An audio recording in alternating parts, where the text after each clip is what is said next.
ओम नमो भगवते वासुदेवाय। ओम नमो भगवते वासुदेवाय।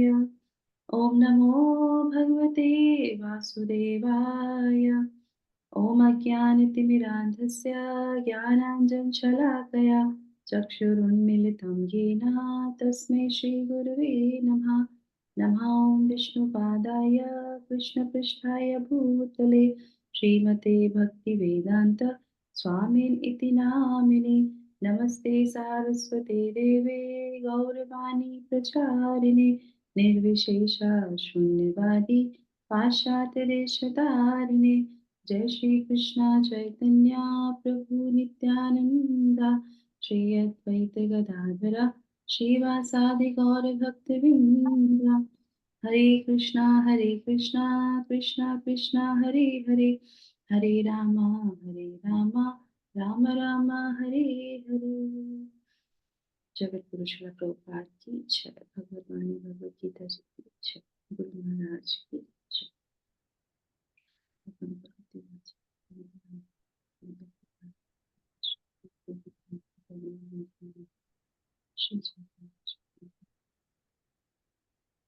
हरे कृष्णा। तो सभी लोगों को बहुत बहुत स्वागत।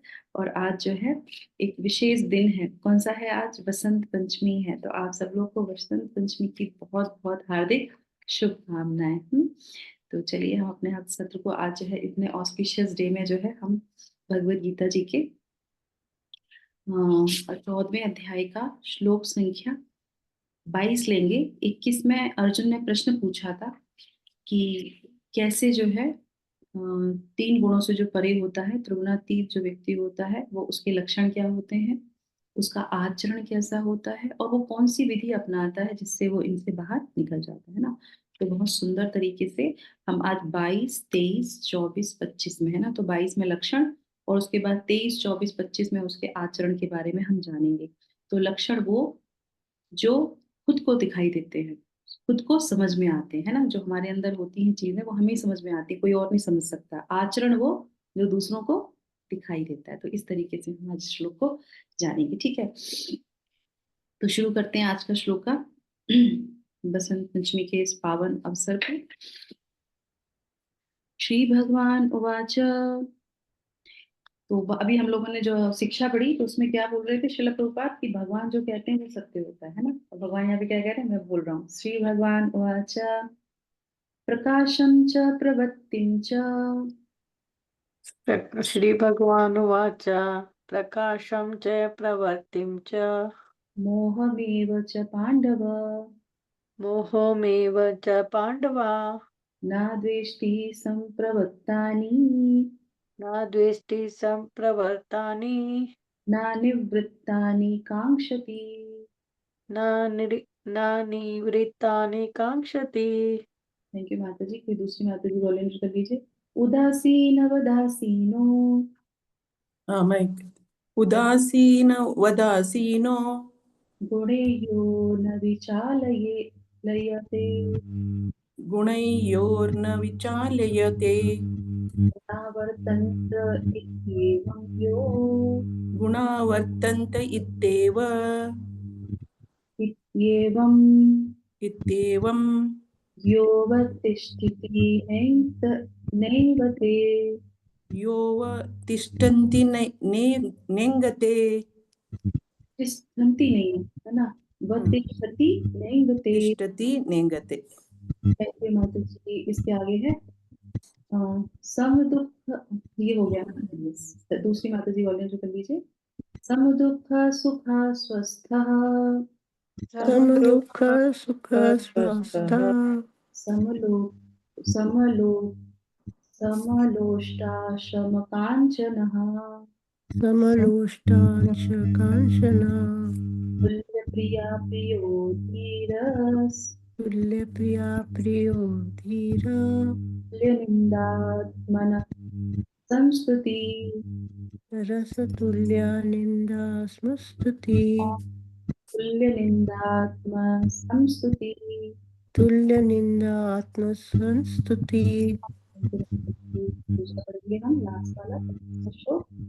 मानापमानयो तुल्य मान अपमानयो तुल्य तुल्य हाँ तुल्य तुल्यो मानपमानयो तुल्य तुल्यो मित्रारिपक्षयो मान अपमानयो तुल्य तुल्यो मित्रारिपक्षयो सर्वारंभ परित्यागी सर्वारंभ परित्यागी गुणातीतः स उच्यते। गुणातीता स उच्यते। जी, हरे कृष्णा। कीर्तिमय माता जी आप साथ पर पढ़ लीजिएगा, ठीक है, माइक पर पढ़ लीजिए। हरे कृष्ण। तो यहाँ पे भगवान का बोल रहे हैं,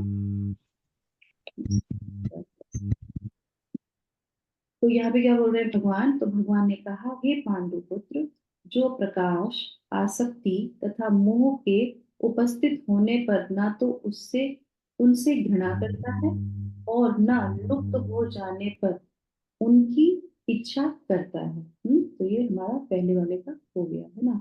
उसके बाद क्या है, और न लुप्त हो जाने पर उनकी इच्छा करता है, ना कांक्षति। फिर उसके बाद क्या बोल रहे हैं, जो भौतिक गुणों है ना, फिर क्या है, उदासीन उदासीनो गुणयो न विचारेगी, है ना। फिर क्या बोल रहे हैं, जो भौतिक गुणों की इन समस्त प्रतिक्रियाओं से निश्चल तथा अवचलित रहता है और यह जानकर कि केवल गुण ही क्रियाशील है, उदासीन तथा दिव्य बना रहता है। उसके बाद फिर दूसरा वाला क्या है, सम दुखा, ये वाला, जो अपने आप में स्थित है और सुख तथा दुख को एक समान मानता है, जो मिट्टी के ढेले, पत्थर एवं स्वर्ण के टुकड़े को समान दृष्टि से देखता है। ठीक है। उसके बाद जो अनुकूल तथा प्रतिकूल के प्रति समान बना रहता है, जो हीर है ना। ये हो गया हमारा 24। और प्रशंसा तथा बुराई, मान अपमान, ये हमारा हो गया 25, शुरू हो गया यहाँ से। जो हाँ, और प्रशंसा बुराई मान तथा अपमान में समान भाव में से रहता है, जो शत्रु तथा मित्र के साथ समान व्यवहार करता है और जिसने सारे भौतिक कार्यों का परित्याग कर दिया है, ऐसे व्यक्ति को प्रकृति के गुणों से अतीत कहते हैं। कृष्ण। ठीक है, तो ये हम लोगों ने 4 श्लोकों को यहाँ पे पढ़ा ट्रांसलेशन के साथ। अब हम श्रील प्रभुपाद के तात्पर्य को पढ़ेंगे। बहुत सुंदर तरीके से श्रील प्रभुपाद जो है, पहले तात्पर्य जो पहला उसमें है, उसमें वो जो है शुरू का श्लोक बता रहे हैं, और उसके बाद दूसरे वाले पैराग्राफ में वो नीचे के सारे श्लोकों का वर्णन करेंगे। ठीक है, तो आई रिक्वेस्ट कि 4-4 लाइन एक एक माता जी पढ़ लीजिए, जिसमें काफी लोगों को मौका मिलेगा पढ़ने के लिए। 4 श्लोक है ना, तो एटलीस्ट 4 माता जी पढ़ लें। ठीक है, इस कीर्ति में माता जी आप स्टार्ट। तात्पर्य श्रील जगतगुरु प्रभुपाद की जय। अर्जुन ने भगवान कृष्ण से 3 प्रश्न पूछे और उन्होंने क्रमशः एक एक का उत्तर दिया। इन श्लोकों में कृष्ण पहले यह संकेत करते हैं कि जो व्यक्ति दिव्य पद पर स्थित है, वह ना तो किसी से ईर्ष्या करता है और ना किसी वस्तु के लिए ललायित रहता है। जब कोई जीव इस संसार में भौतिक शरीर से युक्त होकर रहता है, तो यह समझना चाहिए कि वह प्रकृति के 3 गुणों में से किसी एक के वश में है। जब वह इस शरीर से बाहर हो जाता है, तो वह प्रकृति के गुणों से छूट जाता है, किंतु जब तक वह शरीर से बाहर नहीं आ जाता, तब तक उसे उदासीन रहना चाहिए। उसे भगवान की भक्ति में लग जाना चाहिए, जिससे भौतिक देह से उसका ममत्व स्वतः विस्मृत हो जाए। जब मनुष्य भौतिक शरीर के प्रति सचेत रहता है, तो वह केवल इंद्र तृप्ति के लिए कर्म करता है। थैंक यू माता जी, हरे कृष्णा। इसके बाद दूसरी माता जी पढ़ लीजिए। लेकिन जब वह अपनी चेतना कृष्ण में स्थानांतरित कर देता है, तो इंद्रिय तृप्ति स्वतः रुक जाती है। मनुष्य को इस भौतिक शरीर की आवश्यकता नहीं रह जाती है और न उसे इस भौतिक शरीर के आदेशों का पालन करने की आवश्यकता रह जाती है। शरीर के भौतिक गुण कार्य करेंगे, लेकिन आत्मा ऐसे कार्यों से पृथक रहेगा। वह किस तरह पृथक होता है? वह न तो शरीर का भोग करना चाहता है, न उससे बाहर जाना चाहता है। इस प्रकार दिव्य पद पर स्थित भक्त स्वयमेव मुक्त हो जाता है। उसे प्रकृति के गुणों के प्रभाव से मुक्त होने के लिए किसी प्रयास की कोई आवश्यकता नहीं रह जाती है। हरे कृष्णा। थैंक यू माता जी। हरे कृष्णा। अगला प्रश्न दिव्य पद पर आसीन व्यक्ति के व्यवहार के संबंध में है। भौतिक पद पर स्थित व्यक्ति शरीर को मिलने वाले तथाकथित मान तथा अपमान से प्रभावित होता है, लेकिन दिव्य पद पर आसीन व्यक्ति कभी ऐसी मिथ्या मान तथा अपमान से प्रभावित नहीं होता। वह कृष्ण भावनामृत में रहकर अपना कर्तव्य निर्वाह करता है और इसकी चिंता नहीं करता कि कोई व्यक्ति उसका सम्मान करता है या अपमान। वह इन बातों को स्वीकार कर लेता है जो कृष्ण भावनामृत में उसके कर्तव्य के अनुकूल है। अन्यथा उसे किसी भौतिक वस्तु की आवश्यकता नहीं रहती, चाहे वह पत्थर हो या सोना। हरे कृष्णा। थैंक यू माता जी। यस। हरे कृष्णा। श्रील प्रभुपाद की जय। वह प्रत्येक व्यक्ति को जो कृष्ण भावनामृत के संपादन में उसकी सहायता करता है अपना मित्र मानता है, और वह अपने तथाकथित शत्रु से भी घृणा नहीं करता। वह समभाव वाला होता है और सारी वस्तुओं को समान धरातल पर देखता है, क्योंकि वह इसे भलीभांति जानता है कि उसे इस संसार से कुछ भी लेना देना नहीं है। उसे सामाजिक तथा राजनीतिक विषय तनिक भी प्रभावित नहीं कर पाते, क्योंकि वह क्षणिक उथल पुथल तथा उत्पातों की स्थिति से अवगत रहता है। वह अपने लिए कोई कर्म नहीं करता।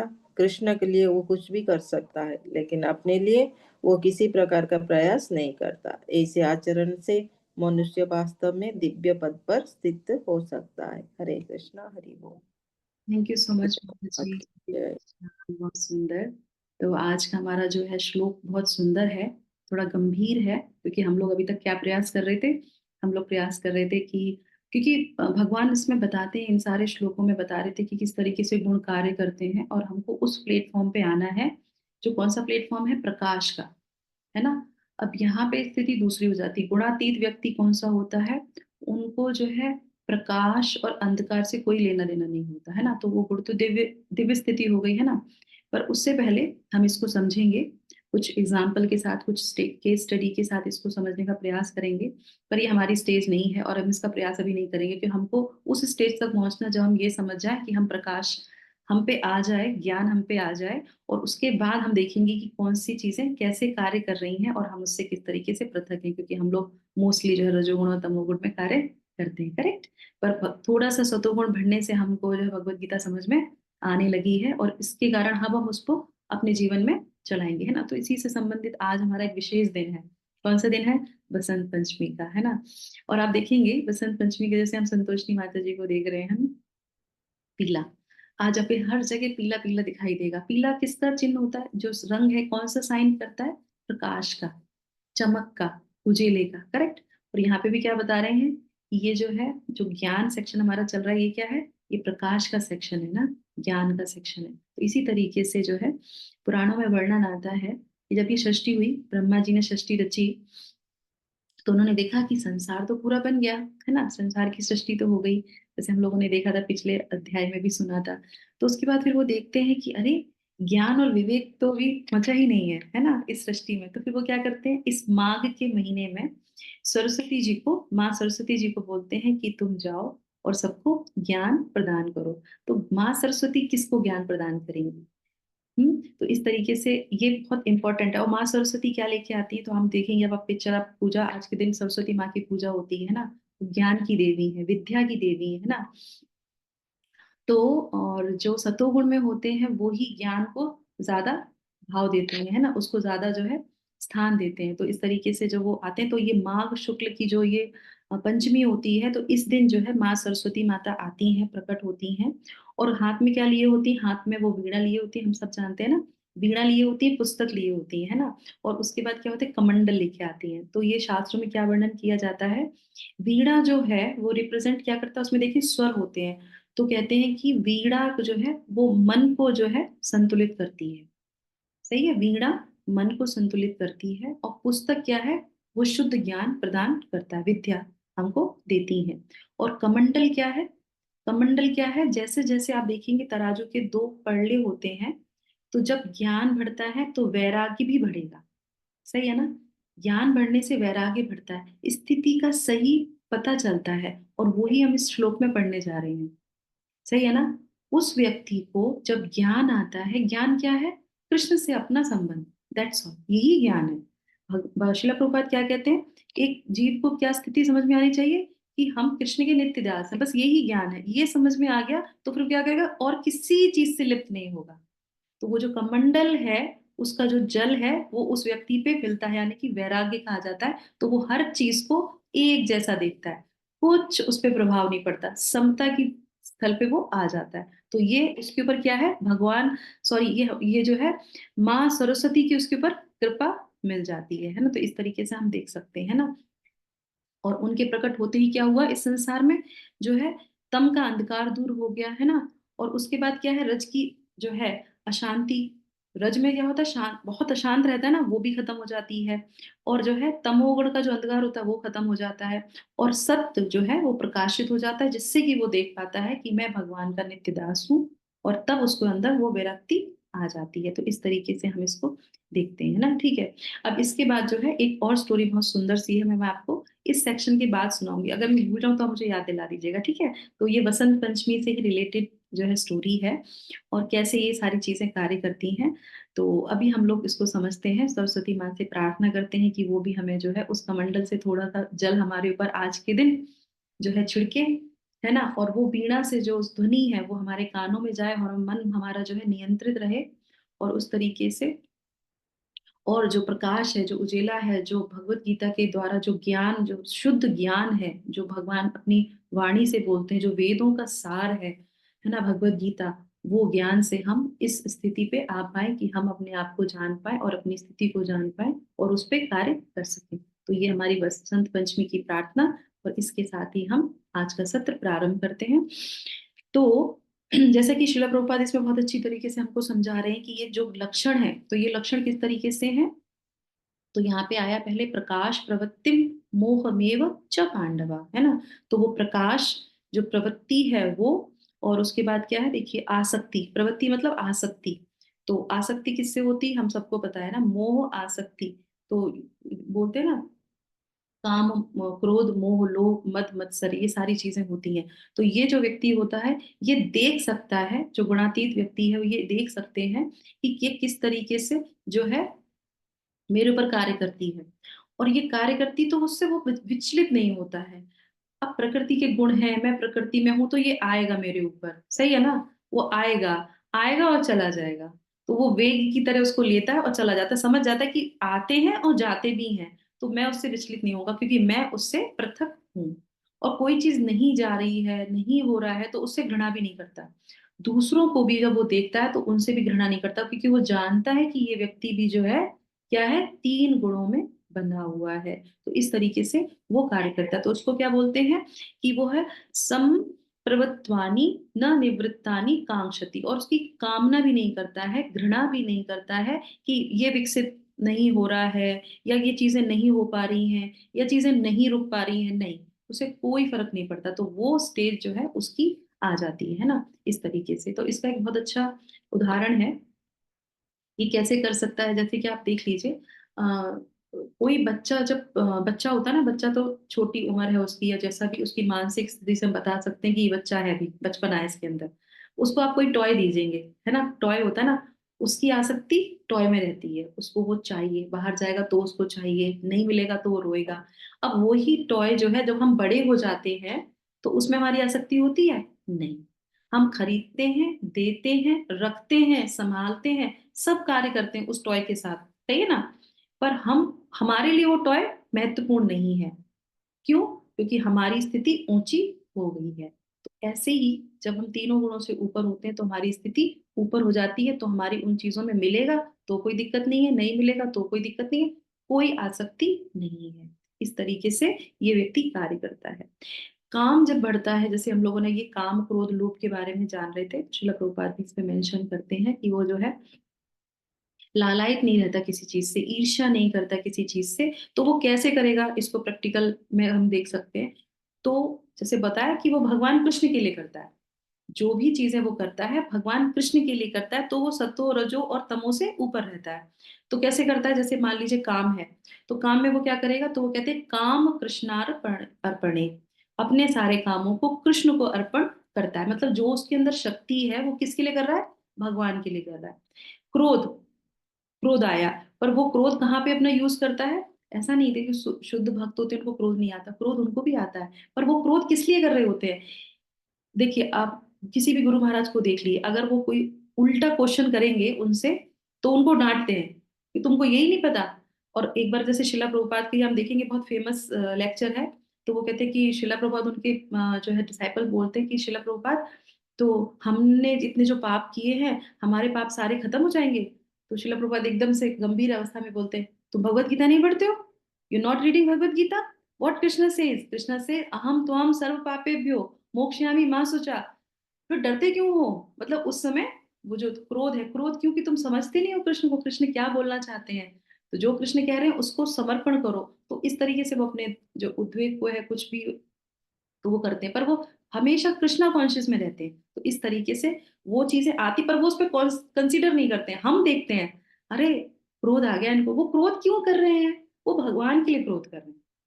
क्रोध भी आ रहा है उनको क्योंकि अवस्था के हिसाब से शरीर उसी हिसाब से चलता है ना, तीनों गुणों से, पर वो उससे विचलित नहीं होते, वो कृष्णा कॉन्शियस में ही रहते हैं। दूसरा वाला दिखता है हाँ, पर कर कृष्ण के लिए ही वो रहते हैं। तो इस तरीके से वो करते हैं। और जब लोभ आता है तो वो क्या करते हैं, वो साधु संग श्रवण कीर्तन में वो सारा उनका जो है आसक्ति जो होती है वो उसी में रहती है, श्रवण करना है, कीर्तन करना है, भक्तों का संग करना है। तो इस तरीके से वो तीनों जो है गुणों को अपना भगवान में समर्पित कर देते हैं। ठीक है, अब उसके बाद आ जाते हैं 23 वाले श्लोक पे। तो व्यवहार कैसे रहता है उसका, वो उदासीन वत आसीन है ना, वो उदासीन के समान जो है आसीन रहता है, बैठा बैठा रहता है। तो कैसे होता है इसका, तो हम इसको देख सकते हैं, मान अपमान से प्रभावित नहीं होता है ना, कुछ मिला तो ठीक है, नहीं मिला तो ठीक है ना। और जो भी कृष्ण भावनामृत में उसको मिल रहा है, जो भी स्थिति में वो है, चाहे उनको प्रचार के लिए विदेश जाना पड़े, चाहे वो देश में करें, चाहे उनको चाइना जाना पड़े, कहीं पे भी जो भी स्थिति में है, शिला प्रभुपाद ने अपने खाने वाले आलूओं को उस फ्रिज में रखा जिसमें मांस रखा जाता था। उन पे उस चीज का कोई प्रभाव नहीं पड़ता, क्योंकि वो कृष्ण, वो कहते हैं जैसे ही वो अपनी जलदूत यात्रा से बाहर निकलते हैं, तो जैसे ही धराधाम पे पहुंचते, जब देखते लोगों को, कहते पूरा तमोगुण है यहाँ पे तो।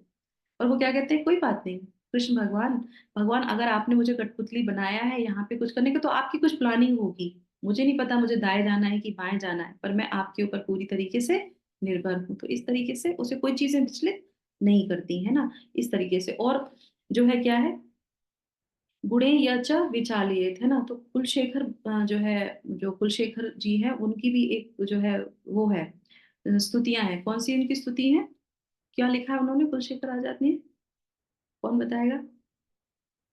किसी को पता है क्या, कौन सा क्या लिखा है उन्होंने। हरी बोल, किसी ने सुना नहीं है कुलशेखर जी ने क्या लिखा है, बताइए बताइए। मुकुंद माला स्तोत्र लिखी है, बहुत फेमस है मुकुंद माला स्तोत्र। और हमारे शिला प्रभुपाद कोट करते हैं मुकुंद माला को कई जगह है ना। आप लोग जरूर जब भी आपको टाइम मिले, मुकुंद माला भी रिसेंटली गौरांग दर्शन प्रभु जी ने मुकुंद माला स्तोत्र के कई सारे लेक्चर दिए। तो मुकुंद माला स्तोत्र में भी जो है छठे श्लोक में वो क्या बोलते हैं, वो ये बोलते हैं कि हे भगवान, मुझे, मैं इसलिए आपकी प्रार्थना नहीं करता कि मुझे स्वर्ग मिले, मैं इसलिए प्रार्थना नहीं करता कि मुझे नरक मिले, मुझे कुंभा पीक जो नरक है उसमें जो है मैं उससे बच जाऊं। नहीं, मैं आपकी प्रार्थना इसलिए कर रहा हूं कि मुझे आप सतत आपके चरणों का हमेशा चिंतन बनाए। मुझे दुख से और सुख से निकलने के लिए मैं नहीं कर रहा हूं, मुझे आपका स्मरण रहे। कुंती महारानी क्या कहती है, मैं इसलिए आपकी ये प्रार्थना कर रही हूँ, ये दुख ये सुख मुझे आपका स्मरण देते रहे। तो ये लोग कौन है, ये लोग तीन गुणों से ऊपर उठे रहते हैं, सतोगुण रजोगुण और तमोगुण से। तो इस तरीके से हम इसको देख सकते हैं ना। अरे वो क्या बोलते हैं यहाँ पे, गुणा वर्तन्ते इति एव या अवतिष्ठति, है ना। तो क्या बोल रहे हैं, गुण तो वो जो है जो कार्य कर रहे हैं, पर प्रकृति के बदलाव में जो स्थिरता, जो बदलाव होता रहता है ना, ऊपर नीचे चीजें होती, वो उनको कभी भी परेशान नहीं करती। वो जानते हैं ये प्रकृति की चीजें हैं, ये गुण कार्य करेंगे ही करेंगे, परिस्थितियां जाएंगी ही जाएंगी। शिला प्रभुपाद बाहर युद्ध चल रहा था, और वो वहां पे अंदर क्या कर रहे थे, कचौड़ियां तल रहे थे भगवान के लिए। तो लोगों ने क्या, प्रभुपाद बाहर ना बम गिर रहा है, बाहर युद्ध, गिरेगा, अगर मरना होगा तो मर जाएंगे, अभी तो भगवान को भोग लगाना है, तो हम भगवान के लिए कचौड़ियां बना रहे हैं, हम भगवान को भोग लगाएंगे। तो इससे उनको कोई फर्क नहीं पड़ता। तो इस तरीके से हम देख सकते हैं ना। और उसके बाद फिर क्या है, फिर हम लोग देखते हैं 24 वाले इसमें देखें, सम दुख, अर्थात सुख दुख में वो समान बना रहता है।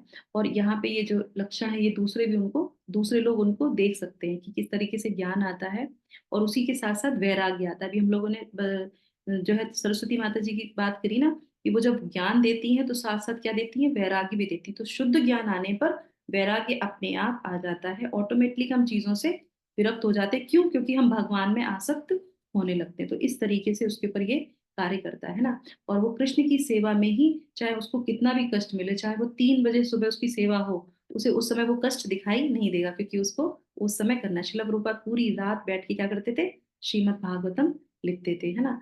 हम किसी और का भी दे सकते हैं एग्जाम्पल, पर हमारे खुद के आचार्य इतने अच्छे हैं, तो हमें और किसी की स्मरण ही नहीं होता किसी और के बारे में। तो रात भर बैठ के जो है लिखते। तो क्या उन्हें कष्ट होता था? नहीं, उन्हें प्रसन्नता होती थी, वो भगवान के लिए करते थे। और सुबह उठ के मंगला आरती करते थे, फिर जो है जाते, मुश्किल से 2 या 3 घंटे वो विश्राम करते थे, इस तरीके से, है ना। तो इस तरह से वो स्थित प्रज्ञ की स्थिति में रहता है। स्वस्थ मतलब जो आप देखेंगे यहाँ पे, हम लोग कहाँ पे पहुंच गए हैं, स्वस्थ, स्वस्थ मतलब थर्ड, हाँ 23, हाँ स्वस्थ हो जाता है, समलोष्टा कांक्षना, है ना। तो इस तरीके से वो जो है, वो किस मिट्टी या सोने, ठीक है। तो ये लास्ट वाले में क्या है, उसमें कि वो मिट्टी है, सोना है, सबको एक समान मानता, उसे कुछ नहीं। तो श्रील प्रभुपाद जब प्रचार करने जाते थे, तो कभी कभी उनके लिए रॉयल्स रॉय गाड़ी आती थी। तो कई बार जो है उनके जो रिपोर्टर होते कहते थे कि आप संत हैं, आप महात्मा हैं, आप रॉयल्स रॉय गाड़ी में जाते हैं। तो कहते कि क्या करें, जाना ही पड़ेगा। अब लोहे की गाड़ी है, रॉयल्स रॉय उनके लिए लोहे की गाड़ी है, लोगों के लिए वो रॉयल्स रॉय है, उनके लिए क्या है, लोहे की गाड़ी है।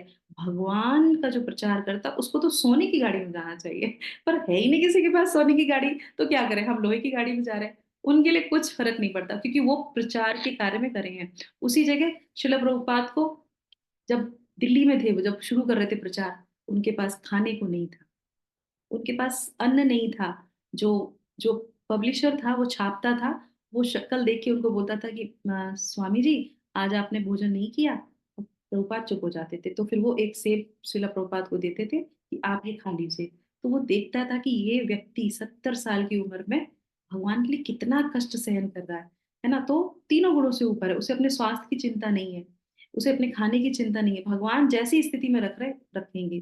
कभी कभी भक्त प्रचार के लिए जाते हैं, जो कुछ होते हैं, तो बहुत सारे लोग चीजें बोलते हैं, तो उसमें उद्विग्न हो जाते हैं। उन्हें कोई फर्क नहीं पड़ता, कोई कुछ भी बोलता रहे, हम भगवान के हैं, हम भगवान की सेवा कर रहे हैं। तो इस तरीके से दूसरा यहाँ पे बहुत अच्छा एक टेक अवे पॉइंट है हम सब लोगों के लिए, तुल्य प्रिय अप्रिय। उनके लिए प्रिय अप्रिय के वो समान में रहता है ना। तो इसके लिए मैं बहुत अच्छा एक उदाहरण है, नित्यानंद प्रभु, है ना। अभी नित्यानंद त्रयोदशी भी आने वाली, नित्यानंद प्रभु की जय। तो वो क्या करते हैं, तो वो शिवानंद, है ना, वो सब पार्षद हैं भगवान के। तो नित्यानंद प्रभु जो है, शिवानंद सेन की जो है किसी एक त्रुटि हो जाती है उनसे, तो उस त्रुटि पे वो क्या करते हैं, उनको श्राप दे देते हैं। और श्राप देते हैं, और वो क्या कहते हैं कि तुम्हारे 3 पुत्र, तीनों के 3 पुत्र तुम्हारे मर जाए। सही है। नित्यानंद प्रभु शिवानंद सेन के जो है श्राप देते हैं कि तुम्हारे तीनों पुत्र मर जाए। तो वो जैसे ही श्राप देते हैं, तो शिवानंद सेन क्या करते हैं, 3 गुणों से ऊपर व्यक्ति क्या करता है, वो कहता है कि प्रभु आपका ये श्राप, आज मुझे पता चला कि मैं आपका शिष्य हो गया हूँ, क्योंकि आपने मुझे आशीर्वाद दिया है। श्राप नहीं है, आशीर्वाद है। जो गुरु अगर अपने भक्त को कुछ भी बोलता है, मान अपमान यही तो चढ़ता है हमारे ऊपर, अरे हमारे से कि आपने श्राप दिया, मतलब हमारे लिए ये अब क्या है, ये मेरे कर्मों के ऊपर मेरे मन के ऊपर, मेरे शरीर के ऊपर और मेरे परिवार के ऊपर क्या है, आपका आशीर्वाद है, क्योंकि आपने मुझे अपना मान लिया, इसीलिए तो आप ऐसा बोल रहे हो। वो जैसे ही वो बोलते हैं ऐसा, क्योंकि भगवान जो गुरु होता है ना, वो जज करता है, देखता है, चेक करता है कि कितने स्तर पे पहुंचा है ये अभी। तो बहुत प्रसन्न हो जाते हैं और उनको अपने गले से लगा लेते हैं, और फिर क्या है, फिर तो सब कुछ सुचारू रूप से चलता है। तो कहने का मतलब कि किसी स्थिति में भी जो है वो विचलित नहीं होते, है ना, धीर रहते हैं। तो लास्ट में हम देख सकते हैं यहाँ पे क्या है, धीरा तुल्य निंदा संस्तुति, है ना। तो इस तरह से वो रहता है, मान अपमान तुल्य मित्रारिपक्षयो, तो धीर रहता है ना। तो श्रील प्रभुपाद हर एक परिस्थितियों में धीर रहे, है ना। इस तरीके से हम इसको देख सकते हैं। एक और उदाहरण मैंने लिखा है यहाँ पे,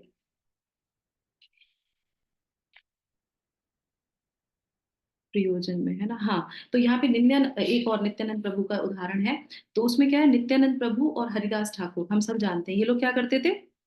नामहट किसने चलाया था, नित्यानंद प्रभु ने, है ना। नित्यानंद प्रभु नामहट चलाया था, और उनके साथ संकीर्तन में कौन जाता था, हरिदास ठाकुर, है ना। तो ये लोग जाते थे, घर घर में जाके प्रचार करते थे। अब वहां पे क्या होता था, लोग पत्थर मारते थे, कहते ये मूर्ख हैं, इनको और कोई काम नहीं है, इतनी गालियां सुनते थे वो, इतनी गालियां।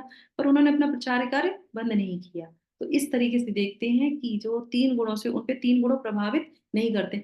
क्यों, क्योंकि वो भगवान की सेवा में लगे रहते हैं। तो इस तरीके से यहाँ पे वो गुणातीत हो जाते हैं। तो इस तरीके से हमने देखा, सर्वारंभ परित्यागी गुणातीत सब उच्चते। तो इस तरीके से वो जो है, ऐसा व्यक्ति को प्रकृति के गुणों से अतीत कहते हैं। अतीत मतलब वो उनसे ऊपर चला जाता है, ठीक है। तो अब इससे संबंधित आप देखेंगे यहाँ पे शिला प्रभुपाद लास्ट में क्या बोल रहे हैं, उसे सामाजिक तथा राजनीतिक, है ना, विषय। और एक यहाँ पे बहुत सुंदर ये वाला, प्रत्येक व्यक्ति जो कृष्ण भावना के संपादन में उसकी सहायता करता है। ये बहुत इंपॉर्टेंट पॉइंट है कि वो ये देखता है कि ये जो है हमारे कृष्णा कॉन्शियस में हमारी मदद कर रहा है कोई भी व्यक्ति, तो वो क्या है, वो उसका मित्र है। शत्रु को भी वो शत्रु नहीं देखता, अगर कोई उसकी कृष्ण भावनामृत में क्या कर रहा है, मदद कर रहा है। हम क्या देखते हैं कि इसका व्यवहार ऐसा है, इसकी वाणी ऐसी, इसने ऐसा कर दिया, वैसा कर दिया। वो पक्ष नहीं देखते कि वो हमारे लिए कितना, कृष्ण भावनामृत के लिए हमारे कितना प्रयास कर रहा है ना। तो हम लोग क्या करते हैं, हम लोग उसके एक्शन को देखते हैं, पर उसके मोटिव को नहीं देखते कि वो किस मोटिव के लिए हमें कार्य कर रहा है। ये बहुत प्रैक्टिकल चीजें हैं, ये हमको, हम गुणातीत होंगे वो तो अलग की बात है, पर ये कुछ चीजें जो है हम इसको अपने जीवन में टेक अवे कर सकते हैं कि हमको जो है उसको क्या करना चाहिए, अपना मित्र बनाता है ना। शत्रु को भी वो शत्रु नहीं मानता, जानता है। ये तो हमारे अंदर भी कभी कभी भगवान ये बुद्धि प्रदान करते हैं, हमें पता होता है कि सामने वाला हमें पसंद नहीं करता, हमारी वाणी को पसंद नहीं करता, हमारे एक्शन को पसंद नहीं करता। पर हमें क्या है, क्योंकि हमको भगवान ने कोई सेवा दे रखी है, तो हम उससे ईर्ष्या नहीं करेंगे। हमें पता है कि वो व्यक्ति हमें पसंद नहीं करता, पर हम उसके साथ वही व्यवहार रखेंगे। क्यों, क्योंकि हमारे गुरु ने हमको बोला है, हमारे शिला प्रभुपाद ने हमको बोला है कि हमको सबके साथ सही अच्छा व्यवहार करके चलना चाहिए। भले ही वो हमारे साथ अच्छा व्यवहार नहीं कर रहा, कोई बात नहीं। हमें अपने अंदर, क्योंकि हमको गोलोक वृंदावन जाना है, हमको ऊपर उठना है, उस वो क्या कर रहा है, हमको प्रयास करते रहना चाहिए, उससे घृणा नहीं करनी, द्वेष नहीं करना, उसको अपना शत्रु नहीं मानना। पर तो इस तरीके से प्योरिटी, निर्मल हृदय जब होता है, तो ये सारी चीजें आने लगती है ना। तो इस तरीके से वो उसको अपना द्वेषित नहीं मानता है। लेकिन वह अपने हाँ, लेकिन अपने और अपने लिए कोई कर्म नहीं करता। सर्व आरंभ परित्यागी, अपने लिए कोई कर्म नहीं करता, भगवान के लिए सारे कर्म करता है। कृष्ण के लिए वो कुछ भी कर सकता है, लेकिन अपने लिए वो किसी प्रकार का प्रयास नहीं करता। ऐसे आचरण से मनुष्य वास्तव में दिव्य पद पर स्थित हो जाता है। तो इस तरीके से ये हो गया हमारा। तो ये हमारा हो गया। अभी किसी का कोई प्रश्न है तो पूछ सकते हैं, इससे अगर कुछ चीज समझ में नहीं आई है आपको, तो हम, नहीं तो हम अपना यहाँ पे शुरू करते हैं। यस, ये हमारा टाइम ऑलरेडी हो गया ज्यादा। माता जी, बसंत पंचमी के बारे में आप कहानी बताने वाली थी। ओके ओके चलिए ठीक है। तो ये तो हो गया, पूरा समझ में आ गया ना कि गुणातीत व्यक्ति किस तरीके से रहता है, ये सारे लक्षण, उसका जो है आचरण, और वो कौन सी विधि अपनाता, कौन सी विधि अपनाता है। आपसे एक प्रश्न जल्दी से हम बता दीजिए, कौन सी विधि अपनाता है। अभी विधि के बारे में बताया ही नहीं है, विधि के बारे में 26 वाले श्लोक में बताएंगे, ठीक है। ध्यान से जो सुन रहे थे उनको पता चलता है, ये विधि नहीं बताई इसमें, इसमें सिर्फ लक्षण और आचरण बताए हैं, विधि हम सुनेंगे मंडे को जब हम अपना 26 वाला श्लोक पढ़ेंगे उसमें उसमें बताया जाएगा, ठीक है। तो एक जब माता जी ने बोला कि बसंत पंचमी की जो है, तो यहाँ पे एक प्रश्न आएगा, आप लोग ध्यान से सुनिएगा इस स्टोरी को। अब आपने प्रश्न किया है क्योंकि समय नहीं है, और कल यूट्यूब में भी एक प्रभु जी ने मुझसे प्रश्न किया था, तो मैं सोच रही थी कि आज सत्र में उनके आंसर दूंगी, पर शॉर्ट करके मैं बोलना चाहूंगी क्योंकि कुछ लोग यूट्यूब के माध्यम से ही सुनते हैं। तो उन्होंने एक प्रश्न क्या किया था, प्रकृति, और मुझे देखना पड़ेगा प्रश्न क्या है, तो जो मुझे समझ में आया था कि प्रकृति भी भगवान की शक्ति है, जीव भी भगवान की शक्ति है, तो क्यों हमें जीत की भावना क्यों होनी चाहिए, हमें तो जीत के जो है यहाँ से बाहर निकल जाएं। तो शॉर्ट करके मैं इसको बता रही हूँ, नहीं तो फिर मंडे को हम फिर से उसको बताएंगे अगर वो उनको समझ में आता है तो, कि हम भी भगवान की पराशक्ति हैं, अपराशक्ति जो स्थिति है दोनों ही है। अभी हम लोग कृष्णा बुक में कल पढ़ ही रहे थे किस तरीके से लगातार जीव के बारे में।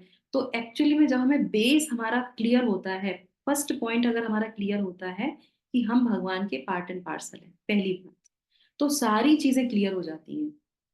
क्यों, हम भगवान के पार्ट एंड पार्सल हैं, हम भगवान के अंश हैं, तो हमें भगवान के धाम जाना है, सीधी सी बात है ना। तो इसको सीधा सरलता से हम समझ लेंगे, यहाँ पे जीत और हार की बात नहीं है। तीन गुण है, प्रकृति के गुण हैं, तो हमें उससे जीतना क्यों है या क्यों, तो वो जो प्रश्न उसमें आ रहा था वो इस तरीके से था। पर यहाँ पे आप देखेंगे कि जैसे कोई बच्चा होता है किसी स्कूल में एडमिशन लेता है ना, तो वो एडमिशन क्यों लेने जाता है, वो ज्ञान प्राप्त करने के लिए। अब इसका मतलब ये थोड़ी ना कि उससे बाहर नहीं जाएगा, जाएगा ना। ज्ञान आएगा तो उसको ये पता चलेगा ना, मुझे ये सेक्शन, ये क्लास पार करके दूसरे क्लास में जाना है ना। इसी तरीके से जब हम और बड़े होते हैं और अज्ञान आता है तो हम कॉलेज में जाते हैं। अब कॉलेज में बहुत अच्छी फैकल्टी है, सब कुछ बहुत बढ़िया, बहुत अच्छे दोस्त बन गए हमारे, तो क्या जरूरत है कॉलेज से बाहर जाने की।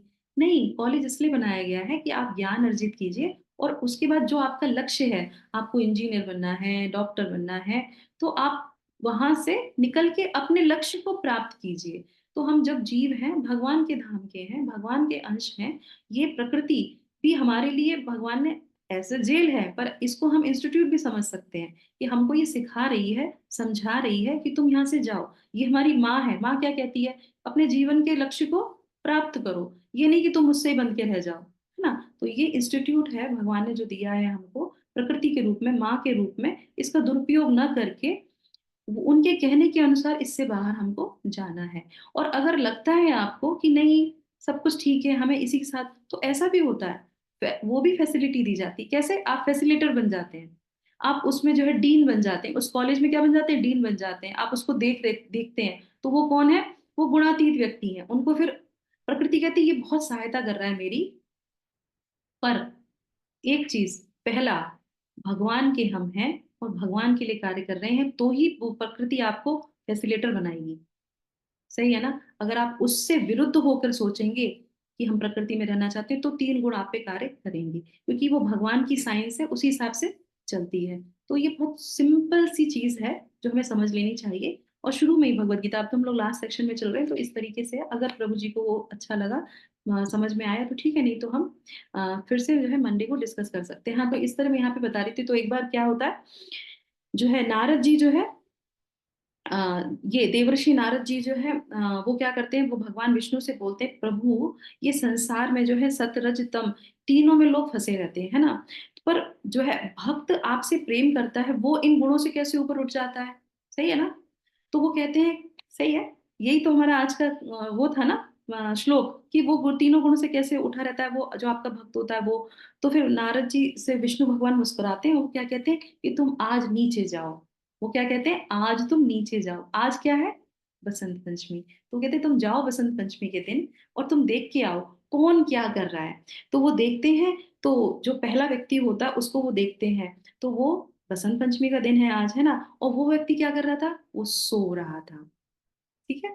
उसे कोई फर्क नहीं पड़ता बसंत पंचमी है या नहीं है, वो क्या कर रहा था, वो सो रहा था, है ना। आलस में पूरा डूबा हुआ था। कौन सा व्यक्ति था वो, तमोगुणी व्यक्ति था, करेक्ट। तो उन्होंने उसको देख लिया। फिर वो दूसरे को देखते हैं, और फिर वो कहते हैं, दूसरा व्यक्ति क्या होता है, तैयारी कर रहा होता है, आज बसंत पंचमी है, श्रृंगार करना है, ये करना है, वो करना है। और उसके बाद जो है उसमें वो प्रसन्न होता है, भगवान का आज ज्यादा जप करेंगे, खुश हो रहा था भगवान के लिए क्या करेंगे। तो वो व्यक्ति कौन था, सतोगुनी, सतोगुनी। और हाँ, एक व्यक्ति और था, वो ये कह रहा था कि अरे आज हमारा ऑल्टर ज्यादा सुंदर लगना चाहिए, आज हमको भगवान के लिए क्या बनाना चाहिए? अरे दूसरे देखेंगे, प्रशंसा करेंगे तो वो उसके अंदर वो रजोगुणी व्यक्ति था, है ना? और गुणातीत व्यक्ति क्या था? गुणातीत व्यक्ति बैठ के ये सब चीज़ें तो थी, कि विशेष दिन है ना, तो वो विशेष प्रार्थना करता है। तो भगवान का भक्त जो है वहां पे क्या कर रहा होता है, वो बैठ के हरि नाम लेते समय, जैसे सरस्वती माँ है तो उसको वो ज्ञान है, प्रकाश है, तो वो क्या करता है, सरस्वती माँ से प्रार्थना करता है कि आप विद्या देने वाली हैं, आप जो है प्रकाश देने वाली हैं, आप मुझ में विरक्ति देने वाली हैं, तो कृपया हम पे अपना कृपा बरसाएं और हम इन तीनों गुणों से बाहर निकल के आए। तो वो ये कर रहा था। तो नारद जी जाते हैं और वो समझ जाते हैं, तो उनको और किसी की चीज की जरूरत नहीं पड़ती है, तो वो सब चीजों को समझ जाते हैं और फिर भगवान को प्रणाम करते हैं। तो कहते हैं भगवान, अब मुझे अपने इस क्वेश्चन का आंसर मिल गया कि किस तरीके से आपका भक्त की मनोभाव क्या रहता है। तो आज है बसंत पंचमी, तो हमें भी क्या करना है, जैसे अभी हम लोगों ने प्रार्थना की, तो वो शुद्ध प्रार्थना, बिना किसी रजोगुण के, बिना किसी तमोगुण के और बिना किसी सतोगुण के, कि हम सिर्फ जब हम भगवान की कोई भी चीज करते हैं, चाहे वो प्रसादम हो, चाहे वो भगवान की सेवा हो, और चाहे वो भगवान के शास्त्र हो या भगवान का नाम हो, वो क्या है, गुणातीत होता है। तो हम दिन में कई सारी ऐसी एक्टिविटी करते हैं जो गुणातीत ही है, जो तीन गुणों से बनती कभी नहीं है। तो आज का दिन हम इसी तरीके से भगवान की सेवा में बिताएंगे, तो हम आज के दिन तो एटलीस्ट जो है गुणातीत रहेंगे और सरस्वती माता हम पे कृपा करें। तो हम लोग सब लोग मिलके भगवान के शुद्ध नाम को लेंगे, सबकी जो है आध्यात्मिक उन्नति के लिए, उत्तम स्वास्थ्य के लिए, और भगवान के श्री चरणों में हमारा जो है मन लगा रहे, इसके लिए। हरे कृष्णा कृष्णा कृष्णा हरे हरे, हरे रामा हरे रामा राम राम राम। राम राम हरे हरे। प्रभुपाद की जय। आप सब लोग का दिन शुभ हो, मंगलमय हो। आप सब लोग को बसंत पंचमी की हार्दिक शुभकामनाएं, आपके और आपके पूरे परिवार के लिए। अब हम पुनः मिलेंगे 2 दिवस के बाद, मंडे को, और अपने जो है उपाय विधि को जानेंगे जो भगवान इस श्लोक में बता रहे हैं। ठीक है। Hare Krishna, thank you so Hare much. Krishna माता। हरे कृष्णा माता जी, दंडवत प्रणाम। प्रभुपाद की